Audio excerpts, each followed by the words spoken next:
Pansamantalang isinara ngayong araw ang Maguindanao-Sultan Kudarat Highway dahil sa naganap na sagupaan sa pagitan ng militar at mga miyembro ng Bangsamoro Islamic Freedom Fighters kaninang madaling araw. Samantala, 3 miyembro ng BIFF ang patay sa naturang sagupaan.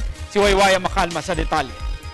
Sinaraan ng militar pasado alas 4 ng madaling araw kanina ang National Highway na nag-uugnay sa Maguindanao, Cotabato at General Santos City matapos na harasin ng Bangsamoro Freedom Fighters ang isang detachment ng militar doon. 3 ang naiulat na namatay sa panig ng mga bandido habang patuloy na hinahabol ng Philippine Army ang tumakas sa mga kasamahan nito patungong Datu Saudi ang patungan sa Maguindanao.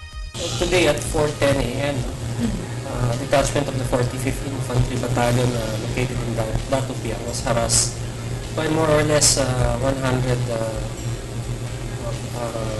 lawless elements believed to be BIFF forces. As of now, that part of the highway is open, partially open to ensure that traffic and the transportation of people and goods can continue. But the Armed Forces of the Philippines will remain vigilant and monitor the area. Natunugan ng militar ang pagsalakay ng mga bandido kaya nagkaroon ng bakbakan na tumagal ng 20 minuto. Hindi umubra sa puwersa ng militar ang mga bandido kaya agad itong umatras kung saan pinaulanan pa ito ng bala ang isang oil tanker habang tumatakas patungong barangay Gindulungan.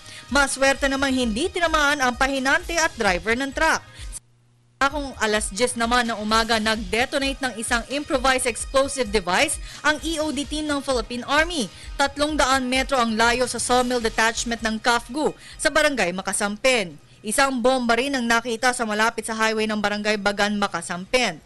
Ayon kay Lieutenant Colonel Ramon Zagala, misyon ng grupo ay upang matigil ang ongoing peace negotiations ng pamahalaan sa Moro Islamic Liberation Front o MILF. They did this harassment to derail our ongoing peace negotiations with the MILF. Ang BIFF ay kilalang breakaway group ng MILF na pinungunahan ni Commander Ustads Amiral Umbracato na naghasik ng gulo noong 2008 nang hindi ito mapirmahan dahil sa inilabas ng TRO ng Supreme Court.